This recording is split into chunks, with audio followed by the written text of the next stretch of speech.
네, 사법 논담 두 변호사와 함께합니다. 천하람 변호사 모셨고요. 어서 오세요. 예, 전남 순천의 천하람입니다. 장윤미 변호사 모셨습니다. 어서 오세요. 네, 안녕하세요. 장윤미입니다. 오늘은 그냥 단도직입으로 바로 들어가겠는데요. 그런 거 하지 마요. 왜? 돌려서 얘기합시다. 우리. 예, 아닙니다. 왜 오늘 할 얘기가 많아서 그래요. 알겠습니다. 자, 김건희 여사, 네. 이재명 대표, 이준석 전 대표 사법 관련 문제를 여쭤봐야 되는데 네. 뭐가 그렇게 많아요 도대체가? 응? 왜 이렇게 많어? 정리가 안 돼, 정리가. 그래서 저한테 제가 조사받는 것도 아니고. 예. 정신이 없어. 그래서 비교적 간단한 것부터 여쭤보겠습니다. 알겠습니다. 이준석 전 대표의 경우. 네. 어제 나온 이야기에 따르면 성접대 의혹에 대해서는 공소권 없음 결론을 내릴 것이다. 근데 무고죄는 계속 수사할 거다. 이런 이야기가 나오거든요. 좀 정리 좀 해주세요.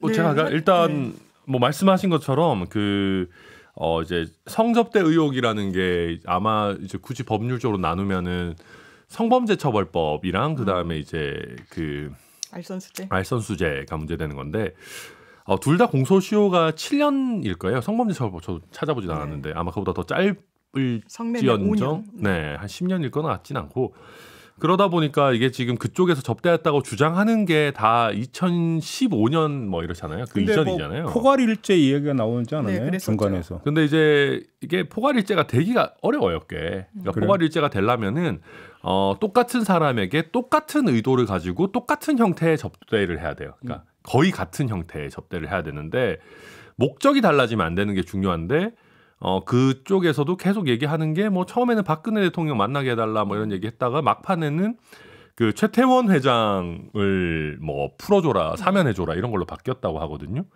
그러면 목적이 바뀌면은 그게 포괄일제가 사실 깨집니다. 그래서 원래 좀 애초에 좀 어려웠던 거고 이걸 왜 이렇게 오래 끌었는지 좀 저는 사실 잘 이해가 안 되는데. 뭐 여튼 그래서 이거는 공소시효 완료가 거의 뭐 사실상 됐고 마지막에 최태원 회장 풀어줘라라고 하는 거는 상식적으로 얘기했을 때 좀 이해하기 어려워요.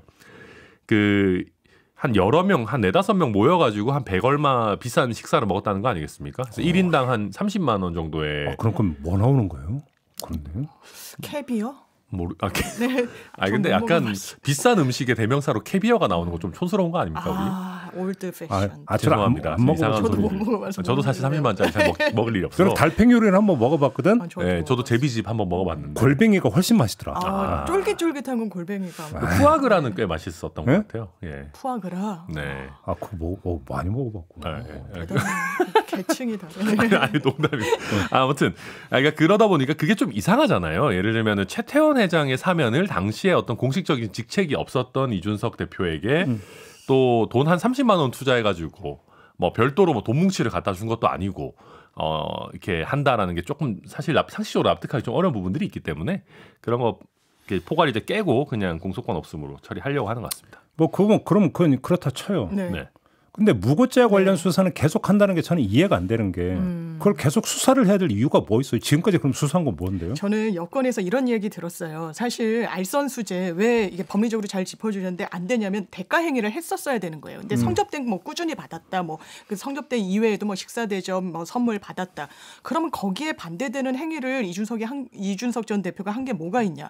그게 입증이 안 돼서 그냥 계속 들고 있었던 것 같습니다. 대가 행위를 안 하면 그게 또 성립이 안 됩니까? 알선수재는 뭔가 접대를 받으면서 공무원이 아닌 자가 거기에 상응하는 공무원이 원래 통상적으로 하는 업무를 해주는 거거든요. 그러면 먹고 튀는 경우는 그럼 죄가 안 됩니까? 그래서 이게 뇌물죄를 처음에는 의율하겠다고 했는데 먹튀 생각으로 하는 건 오히려 사기가 됩니다. 오히려 사기가 됩니다. 그게 속여서 돈만 먹고.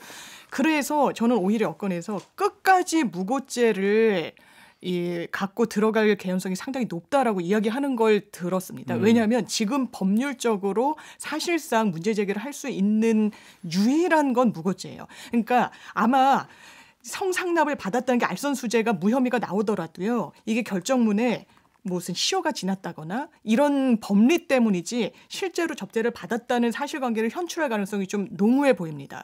그렇다면 그거를 지렛대로 해서 이런 사실관계는 있잖아. 수사기관이 여태까지 길게 수사하면서 이런 혐의점은 포착했는데 왜 가세연을 역으로 고소를 한 거지? 무고했다고 하면서 이 부분 무고.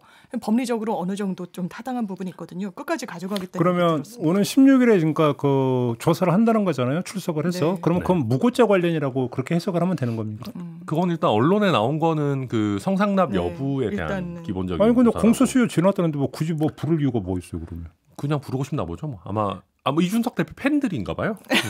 얼굴 한번 보려고. 아니 변호사께서 그렇게 말씀하시면 어떻게 지금? 원칙은 공소시효 만료가 된 게 확실하면은 원래 부르지 말고 종결해야 돼요. 그러니까 형식적인 그러니까. 사항이 확실하면은 부르지 말고 종결해야 되는데 그냥 그리고 이제 아마 이거는 그냥 이제 저도 언론에 난 거지만 그 서울지방경찰청장이 수사 열심히 하라고 그랬잖아요. 유준석 대표 수사 열심히 하라고. 뭐 유튜브는 이렇게 했는데 뭐 하고 네, 유튜브는 유죄가 된다는데 하면서 그럼 유튜버들한테 수사권을 주시든가. 근데 아무튼 그러니까 이제 그 담당하는 사람들도 왜 소환 조사도 안 하고 끝냈어? 막 이렇게 나중에 욕 먹을까봐 그런 것 같고요. 근데 무고는 좀 웃긴 거예요. 뭐냐면은 그래서 지금 사람들이 쓰는 시나리오들이 이런 거잖아요. 성상납 공소시효는 만료됐지만 한 것 같아 보인다. 예를 들면 맞아요. 뭐 그렇게 하면서 그렇다고 하면 이준석 대표가 그 가세연이 내 명예를 훼손했다라고 고소한 게 아니 명예훼손이 없는데 왜 가세연을 고소했냐 한 건 사실 아니냐. 그렇죠. 해가지고 이제 무고죄 처벌하겠다는 거잖아요. 근데 이것도 원래는 이렇게 하면 안 돼요. 그러니까 저희가 이제 형사 그 수사 뭐 이런 거 볼 때 검찰 실무 이런 거 책 보면은 공소시효가 완료되면 기본적으로 내용 판단에 안 나아가게 돼 있어요. 그러니까 원칙은. 그러니까 형식 판단이 있으면 실체 판단까지 안 가도록 하고 있는데 이번에만 유독 또 굳이 실체 판단해가지고 또 이게 뭐 사실이니 아니니 명예훼손이 안 되니 거기서 나아가서 이거는 이준석 대표의 무고죄니 이렇게까지 가는 거는 사실 좀 이례적인 일이에요. 만약에 그렇게 간다면. 맞습니다. 네. 그래요. 알겠습니다. 이준석 대표 거는 이 정도로 정리를 하고요. 이건 비교적 간단한 사안이고. 그렇죠. 김건희 여사 건으로 넘어가겠습니다. 네. 지금 다시 논란이 되고 있는 도이치모터스 주식 거래 관련 좀 정리 좀 해주세요. 뭐가 그러니까 쟁점이 뭡니까? 네. 일단 제가 이제 이해하기로는 대통령이 대선 후보 시절에 이런 표현을 씁니다. 1인 매매를 했다. 1인 했다. 이게 이제 법률적으로는 신탁 매매를 했다라는 건데 그냥 돈을 주고 계좌를 넘기고 알아서 수익을 한번 내봐라라는 취지로 맡겼다. 그게 2010년도에 1월경부터 뭐 그런 식으로 했다라는 겁니다. 그런데 지금 이른바 도이치모터스 일당의 공판 과정에서 이 증인신문 과정에서 제시됐던 녹취록을 보면 이게 과연 김건희 여사가 모르는 채로 도이치모터스 주식을 인수하고 팔고 이런 게 과연 벌어진 게 맞느냐. 왜냐하면 이 녹취를 하나하나 보면 그래요. 그러니까 이사님이라고 일단 칭합니다. 김건희 여사를. 그 당시엔 뭐 코바나 컨텐츠의 대표였죠. 이사 직함을 갖고 있었던 건 도이치모터스의 이사였던 겁니다. 뭔가 내부자라고 보여져요. 이거 내부 거래를 이용한 게 아닌가라는 부분도 사실 짚어봐야 되는 이 숙제로 남아 있고 이사님 저 이 누구입니다. 이게 선수라고 지목되는 이모 씨죠. 이거 지금 2,375원에 돼 있고 이 위아래로 1,000주씩 걸쳐 있는데 이거 뭐 어떻게 할까요? 사볼까요? 네, 사세요. 이래요. 이거는 1인 매매, 신탁 매매, 뭔가 포괄적으로 권한을 주고 매매한 형태로는 전혀 보이지 않습니다.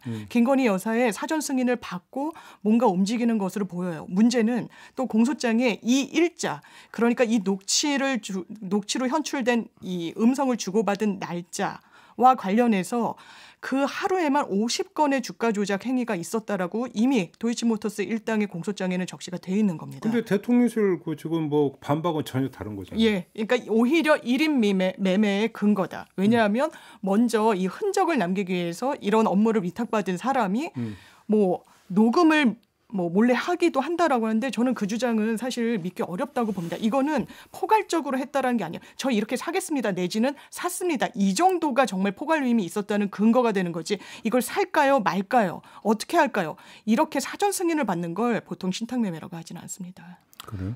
아, 네. 일단 그 장 변호사님 잘 사실관계 말씀해 주셨고 그러니까 이제 핵심 쟁점이 김건희 여사의 주가 조작 가담 여부의 수사 중인 그게 있고 추가로 윤석열 대통령이 이제 후보 시절에 이게 1인 매매를 맡겼다. 뭐 어느 시점 이후에는 이 씨랑 절연했다라고 그러니까 한 게 결국은 이제 허위 사실 한 사람의 1임. 네, 예. 1임. 네. 1인 아니고요. 1임. 예. 네, 죄송합니다. 아무튼 그게 이제 허위사실 공표 아니냐. 최근에 이제 이재명 대표도 허위사실 공표로 지금 수사가 되고 있는데 그런 형태 아니냐라고 해서 이제 민주당이 추가로 고발한 곡에 엮여 있는 거고요. 일단 대통령실이 이렇게 확인한 거가 1인 매매의 오히려 증거다라고 얘기하는 거는 일단 1인 매매 자체는 기본적으로 말 안 하고 계속 그냥 알아서 투자하는 거인 건 맞아요. 그렇죠. 일임한다는 것은 알아서 하라고 맡겨준다라는 의미죠. 근데 제가 중앙일보 보도를 보니까 이게 우리나라 증권가의 그 실제 어떤 형태가 운용 형태가 1인 매매라고 해도 간혹 가다가 본인한테 확인하는 곳들도 꽤 있다. 증권사들에 따라서. 그래서 저도 이런 얘기가 완전히 허위는 아니라고 생각하는 게 지금 보면 그 김건희 여사 녹취록의 내용을 보면은 김건희 여사가 적극적으로 얼마에 사달라거나 주문을 하는 형태가 아니고 예를 들면 뭐 얼마에 사라는데 뭐 살까요? 그냥 뭐 내 그러시죠 한마디. 네, 이 정도 뭐 가격대 형성돼 있는데 사도 될까요? 그럼 예 뭐 이런 식이기 때문에 이게 꼭 1인 매매가 아니라는 아주 적극적인 증거라고 보기는 좀 어려운 것 같아요. 저도 처음에는 뭐 나왔다길래 뭐 나왔지? 또 사법논담에 가서 이거 큰일 났네 이렇게 봤는데 일단은 대충 이거는 얼버무리고 넘어갈 수 있는 수준은 된다 최소한. 근데 아무튼 이걸 뉴스타파가 그러니까 그 법정 이제 그 재판 진행 과정에서 캐치해서 보도를 한 거잖아요. 그렇습니다. 그럼 이게 이제 그 재판 과정에서 공개가 된 거잖아요. 공개가 됐죠. 그러면 재판 과정에서 어떻게 해석했는지를 따라가면 되는 거잖아요. 예, 그걸 따라가면 되고 사실 이걸 취재한 기자가 이렇게 하더라고요. 보통 주요 사건 같은 경우에 재판에 기자들이 다 와서 이 워딩을 치는 건 너무 이게 과부하가 걸리니까 돌아가면서 치더라고요. 그래서 이것도 공유가 이미 다 됐다라는 거예요. 기자들 사이에서는. 그런데 이게 문제가 있었다. 왜냐하면 또 그 현장에 없이 텍스트로만 보면은 또 잡아내기 어려운 부분도 또 분명히 있거든요. 근데 이걸 포착한 걸로 보이고 저는 1인 매매 오히려 실제로 당사자에게 물어보고 거래하는 경우도 있다라고 하는데 또 문제는 뭐냐면 이 녹취를 주고받은 이게 녹음을 대화를 주고받은 그 날짜에는 이 선수 이모 씨가 법정에서 뭐라고 증언하냐면요. 이날은 내가 안 샀다라고 얘기해요. 그 다음 날부터 김건희 씨를 대리해서 뭔가 조치를 했다라고 하거든요. 그럼 이 당일 날은 김건희 여사가 직접 개입한 거 아니냐 이런 취지의 또 법정 증언까지 나와서 이 부분과 관련해서 과연 이게 무혐의 수순으로 가는 게 맞느냐 이런 의혹이 나오는 것 같습니다. 근데 이게 좀 쟁점이 뒤섞이는데요. 예를 들면 그럴 수도 있는 겁니다. 예컨대 제가 어떤 사람에게 돈 뭐 한 몇 억을 주고 이 범위 안에서 대충 뭐 이 회사 주식을 이렇게 적정한 시점에 사고 팔고 해서 해달라 1인 매매를 맡겼어요. 그렇다고 해서 제가 그 회사 주식을 내가 스스로 거래할 수 없는 것은 아니거든요.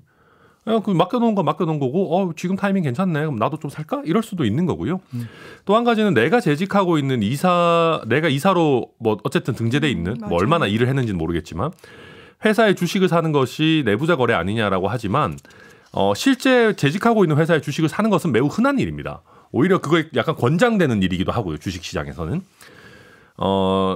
그래서 이게 정말로 공개되지 않은 그 내부자 정보를 이용해서 사는 것만 아니라면은 그 자체로는 문제가 되지 않고 또 한 가지는 뭐 아는 사람들 무슨 뭐 이 선수 이모 씨뿐만 아니라 뭐 그 권 회장이니 누구니 막 이런 사람들 했다고 하는데 제 주변에도 보면 아는 사람이 운영하는 회사에 추천을 받아가지고 투자하는 경우도 종종 있습니다. 물론 일반인들에게 아주 흔하게 주어지는 기회는 아니지만 아주 뭐라고 할 건 아니고 그래서 핵심은 저도 얘기하는 거지만 지금 이 뉴스타파에서 보도된 거나 뭐 김건희 씨의 그 거래가 굉장히 많았다는 거나 뭐 이런 것들이 수사기관도 이미 다 알고 있고 오히려 수사기관에서 법원에 증거로 낸 것들이에요. 그러다 보니까 이게 결국 핵심이 김건희 여사가 주가 조작을 이 양반들이 한다라는 거를 알고도 돈을 넣었느냐 핵심인데 그렇죠. 주가 조작을 알았다라는 것에 대한 직접 증거가 사실 아닌 거예요. 그러니까 이거를 그 수사기관에서도 이것만 가지고 김건희 여사를 못 기소한 겁니다. 저는 천 변호사님이 짚어주신 그 정도의 행위만 있었으면 기소하기 좀 어려울 것 같은데 거기 플러스 알파로 붙는 게 너무 많습니다. 본인이 어머니랑 막 거래를 하죠. 사고 팔죠. 도이치모터스는요. 주식수가 많은 회사가 아닙니다. 몇 건의 거래만으로도 주식을 막 가격을 등락을 좌우할 수 있는 그 정도의 수치였어요. 싸게 던지고 비싸게 그것을 받고 이런 행위가 굉장히 많이 나옵니다. 그렇다면 보통은 점주라고 지칭되는 사람을 처벌하지 않는 경우가 많죠. 그렇지만 김건희 여사 같은 경우에는 그것보다 너무 많이 나아갔다라는 게 공소장에도 나오고 있고 이거 지금 도이치모터스 일당 공소유지하기 위해서는 사실 김건희 여사도 같이 이걸 한 묶음으로 엮을 수밖에 없어 보이는 정황들이 많이 나오는데 왜 이렇게 계속 쥐고 있느냐. 정리를 하면 아무튼 오늘 나오고 있는 어떤 이 이야기를 정리를 하면 지금 핵심은 김건희 여사가 주가 조작에 가담을 했느냐 안 했느냐가 의혹의 핵심이고 그렇죠. 그 핵심을 입증해 들어가는 데 있어서 과연 지금 우리가 여기서 이야기했던 것이 결정적 증거가 될 수 있느냐 아니냐. 이건데 제가 그러니까 지금 뭐 천하람 변호사 같은 경우는 결정적 증거로 분류되기는 좀 어렵지 않느냐 네. 이 말씀이신 거고요. 그렇죠.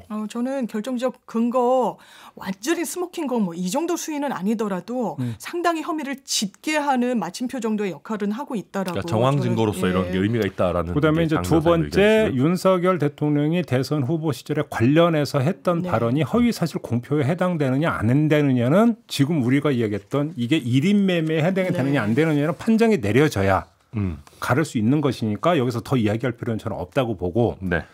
제가 묻고 싶은 건 뭐 다 좋은데요. 왜 수사 결과 발표하나요?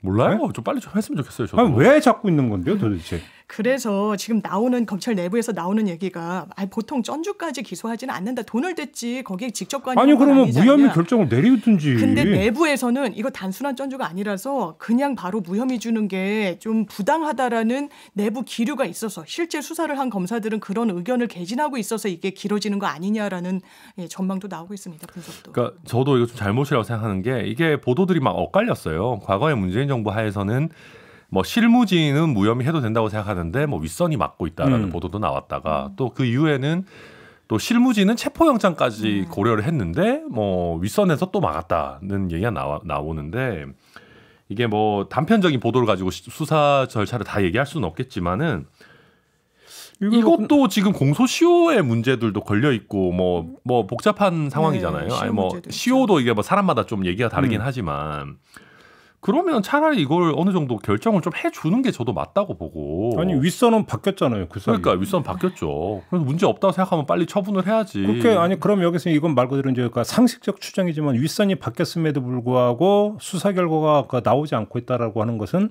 뭐가 되는 겁니까? 이걸 직접 수사했던 곳과 윗선과 의견 차가 있다라고 봐야 되는 거고. 그렇게 되면 수사팀 같은 경우는 이거 문제가 있다고 판단하고 있다고 그렇게 추정이 가능한 부분 아닙니까? 아니, 윗선이 꼭 또 그렇게 김건희 여사에게 또 우호적이라고 우리 단정을 하면 안 돼요. 어머 진짜요? 어머나. 아니, 왜 그러세요 또? 그럴 수도 있잖아요. 진짜요? 또. 윗선이 더 엄격하게 뭐 이렇게 할 수도 있잖아요 지금. 오 신박한 해석이시네. 아 제가 말하고도 조금 우습지만은 아무튼 그냥 웃자고 한 얘기로 웃자고 한 이해, 얘기입니다. 웃자고 한 예. 얘기를 이해하겠습니다. 아니, 근데 저는 한마디 덧붙이고 싶은 게 허위사실 공표죄는 대통령한테 이제 하고 있는 혐의인데 허위로 인식을 해야 돼요. 본인이 내가 말하는 게 거짓말이다.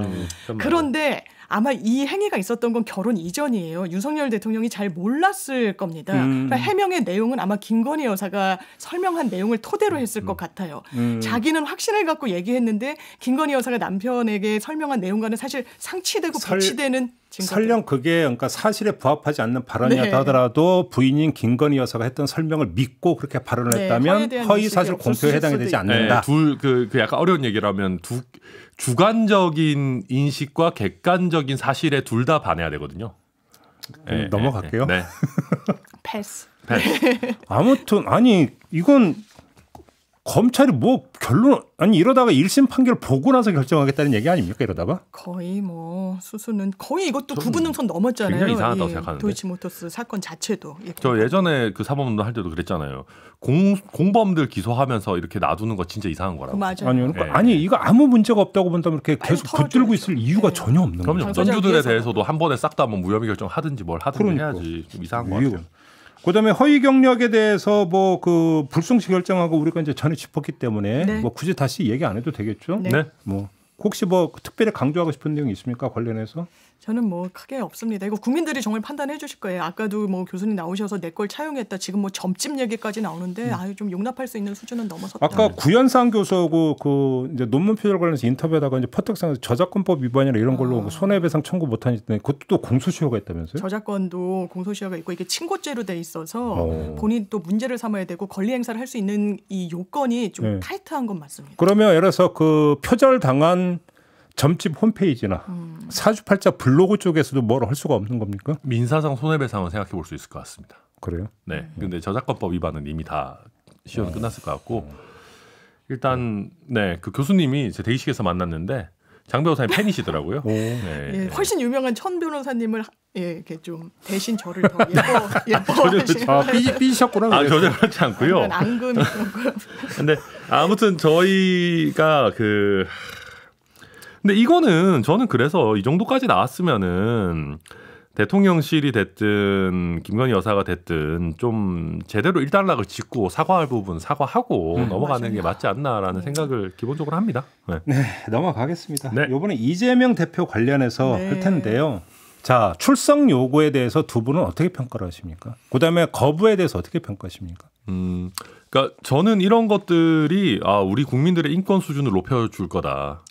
저는 앞으로 제가 맡은 의뢰인들도 가기 싫다 그러면 검찰에다가 서면 조사로 해달라고 얘기 좀 해보려고요. 네. 근데 실제로 원칙을 따지면은 검찰의 소환 요구에 꼭 응할 의무가 없습니다. 정치인이든 일반 국민이든 누구를 다 떠나서. 그렇죠. 근데 대부분 일반 국민들은 이제 그렇게 했다가 해코지 당할까봐 약간 쫄아서 이제 사실은 다 뭐 가시는 거고. 네. 근데 정치인들은 이제 좀 거물이니까 나는 안 갈란다 이렇게 할 수 있는 거고 현실적인 차이인데 이게 국민들 입장에서는 지루해요. 그러니까 뭔 말이냐면은 저희 당의 의원들도 민주당이 여당일 때 저희 당한테 소환조사 받아라라고 논평 냈던 거를 또 찾아서 올리고 막 그러더라고요. 서로 도는 겁니다. 저희가 야당일 때는 야 이거 뭐 야당 탄압이다 정치 수사다 이러는 거고 여당들은 떳떳하면 가서 수사 받아라 그러고 계속 돌고 도는 겁니다. 네. 아니 그럼 이건 어떻게 보세요? 공소시효 사흘 남기고 경기도청 압수수색했다며요. 네. 이걸 어떻게 해야 되는 거예요? 저는 그것도 압수수색하려고 한 게 나 김문기 씨를 몰랐다라고 하는 것을 입증하기 위해서 그 당시에 혹시 이 발언을 하기 전에 공보 파트에서 이 워딩을 준비한 거 아니냐. 설사 준비했다라고 해서 그게 어떻게 허위로 단정 지을 수 있겠습니까? 몰랐다는 건 일단 본인의 내심의 상황을 이야기한 거예요. 알고 모르고를 법의 잣대로 물론 뭐 판가름을 할 필요는 있겠지만 저는 이 수순이 지금 일반적인 허위사실 공표죄의 수사 이 관행대로 가고 있진 않다. 물론 서면 조사가 원칙이 아닌 건 맞습니다. 그런데 이 사건 같은 경우에는요. 지금 문제 삼고 있는 발언들. 국정감사장에서 경기도지사로 있으면서 생중계되는 와중에 한 일이에요. 증거 확보가 어렵지가 않습니다. 진작에 분석이 끝났겠죠. 또 김문기 씨 모른다? 언론사 인터뷰에서 그것도 생방송으로 송출이 됐던 겁니다. 방송사 인터뷰에서 했던 내용. 그것과 관련해서 당사자 서면 조사 할 수 있죠. 이 어떤 맥락에서 이런 발언이 나왔는지. 근데 공개 소환까지 할 필요성이 있었을까? 이게 정치인 이재명을 제거하고 보면 이 수사가 설명이 되는 건가? 의구심을 지울 수가 없습니다. 근데 저는 뭐 거물 정치인이 아니라면 오히려 더 설명이 충분히 되는 것 같아요. 그러니까 이게 안다 모른다의 영역. 그러니까 좀 이재명 대표께서 말씀을 좀 더 조심하셨어야 되는 건 맞아요. 예를 들면 기억이 안 난다고 했었어야 되는데, 그러니까 몰랐다는 약간 팩트 영역에 가까워져가지고 점점 특히나 성남시절 시장 재직 중에는 몰랐다. 이렇게 좀 약간 구체적인 얘기가 나와서 저도 정치 꿈나무라는 표현 좀 이상하지만 정치하는 사람 입장에서 이 허위사실 공표 범위를 너무 늘리는 거 저도 좋아하지 않습니다. 이거 불필요하다고 생각하고요. 근데 그럼에도 불구하고 우리 이런 형태의 수사 관행이 이미 있는 상황에서 저는 경기도청 뭐 압수수색 할 수 있다고 봐요. 예를 들면 그 서면 답변을 준비하거나 아니면 이재명 대표와 그때 당시에 이 팀에서 이렇게 준비하는 과정에서 실제 인식은 아는데 뭐 모른다고 답하자 뭐 이걸 직접적인 증거가 있을지 없을지는 뭐 압수수색 해봐야 아는 거니까. 제가 드리니까 이 질문의 취지는 두 가지인데요. 첫째 보통 그 이제 피의자. 네. 피의자를 소환하기 전에 관련 증거나 이런 것들을 다 모아서 그러니까 그렇죠. 조사를 먼저 하는 거잖아요. 맞습니다. 그런 점에서 그리고. 선후가 뒤바뀌었다라고 하는 게 하나고 네. 두 번째는 제가 볼 때는 이제 그동안 나온 것을 놓고 보면 가장 핵심적인 증거는 아마 그 사진이 될 가능성이 있잖아요. 네, 호주과 그렇죠. 뉴질랜드가 가서 찍었다는 사진. 7박 며칠 뭐 그거. 네. 이게 없었다는 모르겠는데 이미 그거 다 나온 거잖아요. 그런데 뭘 또 뒤집니까? 근데 주관적인 인식이 또 필요한 거니까 이것도. 그런 거요? 네. 그래서 몰랐다는 부분과 관련해서 사실은 알면서 몰랐다고 이야기한 거 아니야?를 정말 좀 찾아내기 위한 건데 아마 보통은 말씀 주신 대로 압수수색 다 하고 증거물 분석 끝난 다음에 당사자를 부르는 게 수순이죠. 그러니까 이거 뭐야 안 온다고 하니까 이거 뭐 본보기식으로 압수수색하는 거 아니야? 뭐 이런 이야기도 나오는데 검찰 입장은 일단 이건 영장 발부받는데 시간이 좀 걸리니까 안 나온다고 하기 이전에 우리는 이 절차는 밟고 있었다라는 건데 그렇겠죠. 허위사실 공표로 뭔가 압수수색까지 단행하는 거는 좀 이례적인 건 맞습니다. 네. 아니, 뭐 필요하면 할 수 있죠. 그리고 뭐 압수수색이야 뭐 법원이 또 영장 조사하는 거니까. 네. 그리고 꼭 선후관계가 이제 뭐 반드시 부르기 전에 해야 된다 이런 건 없습니다. 뭐. 야, 근데 만약에 이거를 그 해서 유죄 판단이 나온다면 피해갈 수 있는 정치인은 엄청 그 줄어드는 거 아닙니까? 되게 사실은 이게 그래서 저는 사실 이거를 기소를 하더라도 그 이재명 대표가 과거에 받으셨던 그 대법원 판결이 있잖아요. 네, 있죠. 예, 그래서 저는 이게 법원에 가가지고 유죄까지 나올까는 쉽지 않다고 생각합니다. 그렇게 보세요? 그러니까 기소는 할 수 있을 거라고 네, 생각하는데, 네. 그러니까 그 대법원 판결이 있기 때문에, 그러니까 이 대법원 판결이 저는 좀 문제라고 보는 지점은. 해석의 영역이 너무 넓어졌어요. 그러니까 제가 그래서 기소는 할 수 있는데 유죄를 장담할 수 없다라고 한 게 그레이 그러니까 회색 지대가 너무 넓어요. 그러니까 저도 이거를 단언을 할 수가 없더라고요. 그 대법원 판결의 기준을 보면. 근데 아무튼 제가 드리는 질문의 취지는 정치인이라는 정치행의 거의 뭐 8, 90%가 말인데. 그렇죠. 맞습니다. 근데 이렇게 되려보면 무서워서 누가 말을 할 수 있겠느냐. 예. 그러니까 하나만한 얘기를 사실 많이 해야 되는 거죠. 그렇죠. 그거 안 좋은 거거든요. 애매하게 사실. 얘기하고 모호하게 얘기해야지만 빠져나가게 되는 거죠. 그러면 저도 이제 매일 인터뷰를 하는데 인터뷰가 재미있겠습니까? 그렇죠. 너무 재미없을 것 같은데요. 이건 갑자기 또 직업적 문제의식이 생겨가지고. 검사님들 들으십시오. 아니 물론 뭐 이게 정치인이 대놓고 거짓 정보를 유통시키는 거는 우리가 막아야 되긴 하는데 네. 근데 그거를 막는 방식도 저는 형사처벌보다는 사실 언론의 역할이나 다른 정치인의 팩트 체크가 돼야지 너무 처벌 범위 넓히는 거 저도 좋지 않다고 봅니다. 그리고 뭐 약간 오해 소지가 있을지 모르지만 저는 평소 그런 생각을 가지고 있었기 때문에 이거는 이재명 대표의 건과 무관하게 한번 두 분께 여쭤보고 싶은데 예를 들어서 정치인의 발언이 거짓이다. 일단 전제를 합시다.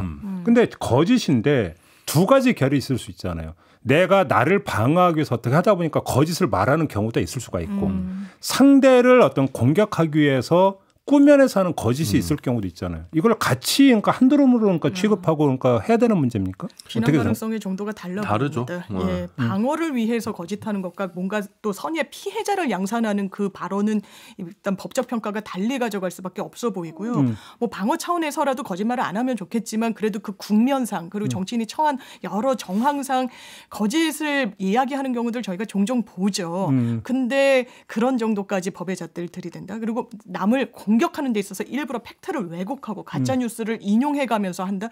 그거는 좀 문제 삼을 여지가 좀 더 넓다. 그렇죠. 근데 그거를 규정으로 선을 긋기가 되게 어려워요. 맞아요. 그러니까 원칙으로 삼기는. 그러니까 예를 들면, 그러니까 제가 아까 대법원 판결 얘기했지만은 이재명 대표 이번 건이 되게 아슬아슬한 게, 그러니까 과거의 대법원 판결에서 얘기한 거는, 그러니까 즉흥적인, 그러니까 막 그 서로 토론하는 직문즉답 상황에서는 이게 약간 팩트랑 다르게 좀 축약된 표현도 나올 수 있고 뭐.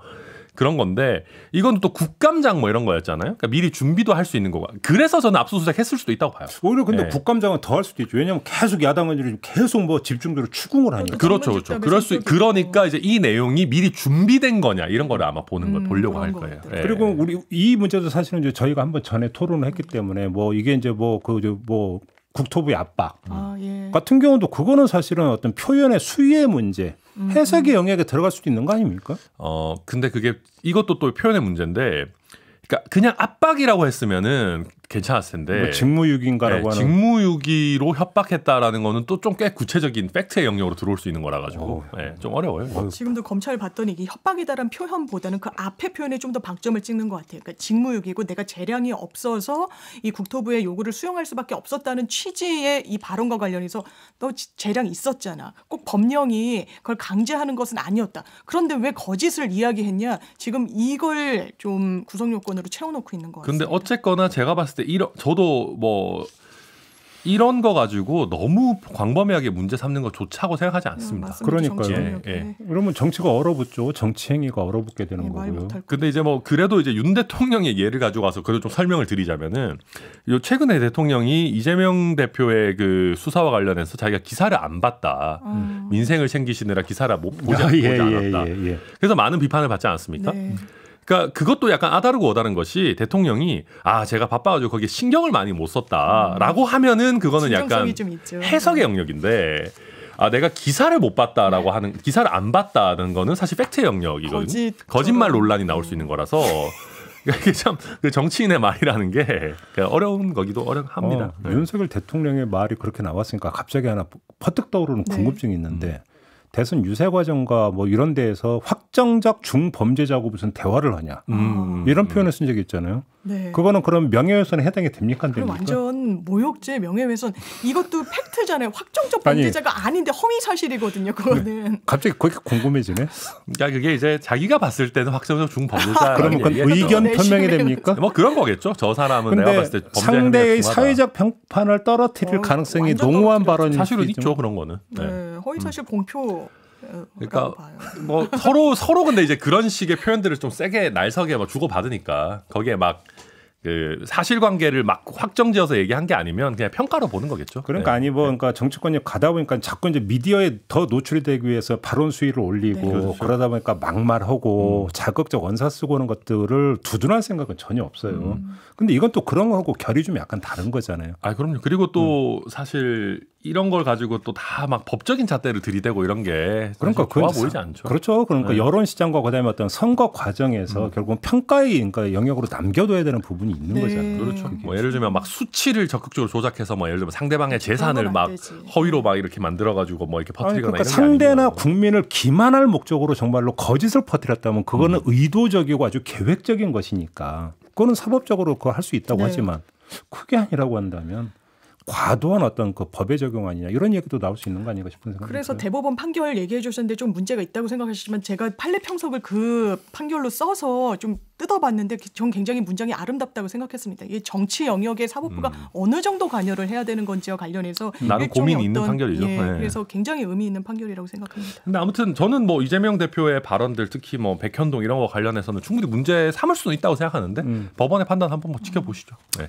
알겠습니다. 또 뭐 근데 이게 그 하나만이 아니잖아요. 이재명 대표 관련해서. 좀 네. 있죠. 김문기, 백현동, 대장동도 뭐도 있었죠. 요건 뭐 네. 이제 허위사실 공표 말고 아, 또 다른 그렇죠. 수사가 진행이 되고 있는 뭐 것도 있잖아요. 업무상 배임과 관련해서도 대장동 그 계획서에 초과이익 환수 조항이 뭐 원래 있었는데 이거를 인위적으로 빼는데 보고를 받았느냐 안 했느냐 그거를 알았느냐 몰랐느냐 뭐 이런 것까지 같이 있습니다. 그러니까 아무튼 저는 그래서 그걸 그렇게 봐요. 그러니까 이재명 대표 뭐 저도 물론 확정적 중범죄자라는 표현을 쓰면 안 되지만 뭐 굉장히 뭐 이런 거 저런 게 많으신데 그러니까 근데 저는 우리 국민들이 이제 수준이 굉장히 높아져서 많은 분들이 막 추석 앞두고 소환해가지고 뭐 망신 준 게 아니냐 이런 얘기 하지만 저는 이제는 하도 국민들께서 많이 보셔가지고 뭐 소환당했다 아니면은 뭐 기소됐다까지도 심지어는 별로 감흥이 없으시다고 생각해요. 그러니까 뭔가 정말 그 스모킹 건이라고 할 만한 증거가 튀어나오거나 아니면은 법원에 의해서 판결이 나와야지 이 사람이 진짜 잘못이구나 하시지. 그러니까 결국 이재명 대표 문제도 저는 그렇다고 봐요. 그러니까 수사기관이 아무리 뭐 해도 정말 핵심 증거 그다음에 법원의 판결 이걸 보고 우리가 얘기를 해야 된다. 알겠습니다. 마무리하기 전에 네. 아까 이제 김건희 사건으로 돌아가서 특검법 얘기 나오잖아요. 네. 일단 민주당이 정말로 발의해서 통과시킬지도 궁금한데 여론이 어떻게 반응할 거라고 두 분은 진단을 하세요? 저희한테 별로 안 좋죠. 그러니까 이게 저는 정말 그 되게 그 등 뒤에 서늘함을 느끼는 게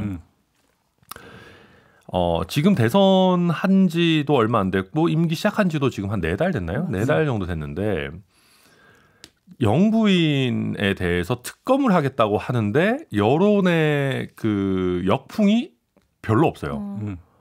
그러니까 물론 있기는 있을 겁니다. 예를 들면 국회에서 뭐 또 대치하고 저희는 안 하려고 하는데 뭐 억지로 하고 뭐 하고 하면은 국힘 지지층의 결속은 뭐 결속은 조금은 되겠지만 근데 이게 지금 이 정도까지 여론에서 별로 대단하게 생각 안 하신다는 거는 저희가 굉장히 뼈아프게 지금 받아들여야 되는 부분이고 그래서 서늘하다. 네, 서늘하다고 생각하고 그럼에도 불구하고 도이치모터스를 제외하고는 사실 김건희 여사의 여러 논란들이 특검까지 할 만한 일이냐는 거는 있어서 좀 여론이 어떻게 움직일지 좀 봐야 될 것 같아요. 그러니까 엄포용이라고 보십니까 혹시? 약간 저는 물타기 뭐 이런 거라고 봐요. 네.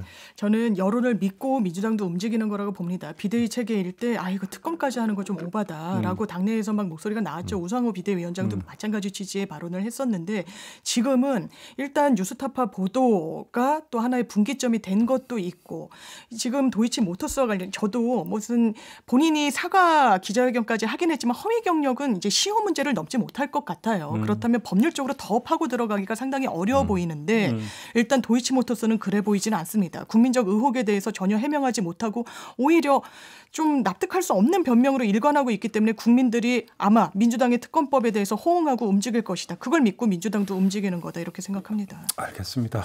정말로 이제 밀어붙일지 요거 좀 보도록 하고요. 네. 오늘 사법논담은 이렇게 마무리를 하도록 하겠습니다. 두 분 수고하셨고요. 추석 잘 쐬시기 바라고. 네, 추석 잘 보내십시오. 네. 시청자 여러분들도 행복한 한가위. 저도 함께 물러가겠습니다. 고맙습니다.